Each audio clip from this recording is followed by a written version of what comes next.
Hey, you're listening to Marketing Out Loud, a daily podcast where I share advice, stories, and insights to help you build a thriving consulting or professional services practice.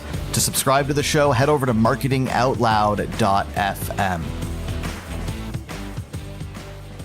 There's this idea floating around on Twitter that comes from Randy Zuckerberg, where she says that you've got to pick 3 out of the following 5 things to focus on in your life.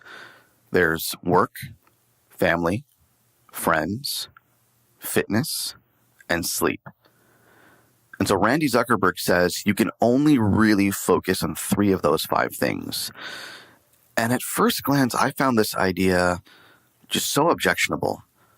I did not like the notion that you can only pick 3 out of those 5 things, that you can focus on 3 at the neglect of 2. I mean, it just doesn't sound right to me. I don't like the idea of picking 3 out of those 5 things. I think they're all essential to leading, well-balanced, wholesome, enjoyable, happy life. But when I think about it some more, I think it really comes down to expectations. That she's right at one level that you can only have high expectations in 3 out of those 5 areas. And the other 2, you have to kind of maintain the status quo or, just kind of settle for a lower result or a lower level of engagement. And I think it's a good exercise to think through in terms of what are your 3 out of the 5. And if I think through my answer to that question, I would start by looking at which ones I just, under no circumstances, am I willing to compromise on. And the first one out of that list that comes to mind is family, right? I'm not going to compromise on family. I'm not going to neglect my family. My family is the most important thing in my life. My wife, my kids, my parents, my siblings, extended family. But primarily immediate family. That's my focus. That's my priority. That's why I do what I do. That's not something I'm ever going to compromise on. So that's number 1, family. Second out of that list, I would say, is sleep. I'm not one of those people that can function on little sleep. And I think people that even can function on little sleep are ultimately, they're harming themselves in the long term, even if they don't realize it. But regardless, I'm not one of those people that can sleep, 5 hours a night and just get by and be functional. I need a good night's sleep to be able to get up in the morning and be rested and rejuvenated and to be able to, own the day and do my best work. So if I don't get my sleep, I'm a zombie and everything else suffers. So I'm going to say sleep is number 2. And the third I'm going to say is fitness, because I don't want to be that guy that's at the office all the time and working all the time and is too busy to take care of himself. I was that guy, frankly, a year ago. I was that guy. And throughout my 20s and the earlier part of my 30s, I was that guy. I've recently made a change. Now I'm going to kickboxing classes 2 to 3 times a week and trying to work out from home at least a couple of times a week on top of that. And so for the first time in a really long time, I'm taking my health very seriously. And I'm seeing the benefits of that across the board. Better sleep, better work, better kind of cognitive abilities. It's really been a dramatic change for me. So I'm not willing to compromise on that either. So that's number 3. So my top 3 are family, sleep, and fitness. Now, to me, work comes as a close 4th. And it's not to say that work isn't important to me, but I think work is something that has to be contained. So I just don't fundamentally agree with the idea of working more than 8 hours a day or 40, maybe 50 hours a week. I just don't think it's effective. I think that if you're at the office for more than 8 hours, then the returns are diminishing anyways, and you might as well be spending that time with family, with friends, at the gym, resting, rejuvenating, and energizing yourself for the next day.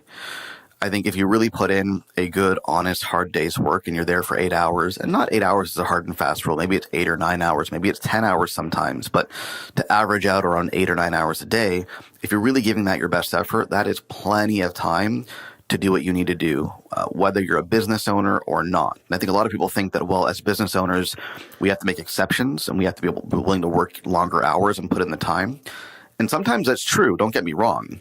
But I think as an average, it shouldn't be the norm. You shouldn't be doing that all the time. Sometimes you have to, sometimes you can pull back and put in less time, but you shouldn't be burning the candle at both ends all the time. That's a recipe for disaster. And if you're doing that, then I think you're really doing something wrong. There's something wrong with the way you're managing your business, managing your team, working with clients. There's something wrong. Maybe you're not charging enough money.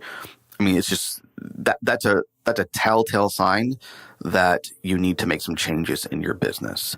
So work to me is not that it's not important, but it's one of the areas where you really need to put a cap. You need to put a cap on your time. I need to cap the amount of energy you expend at work and on work. I think of it as kind of like it's like that weed in your backyard where it starts growing a little bit and you're not too worried about it. But you don't really attend to it. And then eventually, before you know it, it spreads all over the backyard and it's an uncontrollable, unwieldy mess. And that's what can happen when you let work go untethered and uninhibited. It just takes over your life. And as entrepreneurs, we have this tendency to really get consumed by our work. That's what makes us entrepreneurs.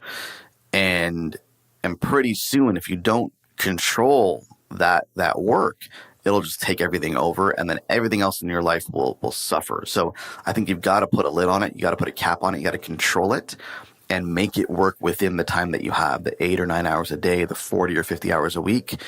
You make that work. Last one is friends. I think friends depends on where you're at in life. I think, for me now with family and work, I mean, friends is certainly less of a priority. It's not going to make my top 3 anytime soon. I think it's unhealthy to not have a social life at all. I think you have to have some elements of a social life in your, throughout your week and throughout your months. But it's not a priority for me. So for me, it's, if I see friends, once a week on the weekends for lunch or for dinner or for brunch or something, then that's fine. Like that's the extent of my interaction with friends. So those are my top 3 out of the 5. So again, the 5 are work, family, friends, sleep, and fitness. Think through what your top 3 are. Feel free to cheat like I did. I picked 3.5, but I think just thinking through that process is instructive, and it'll help you kind of realign your priorities and decide very deliberately and intentionally what's important to you right now. Hey, thanks for listening. Do me a favor. If you like what you hear, go on iTunes and leave us a rating and a review because it helps more people discover the show. Thanks so much.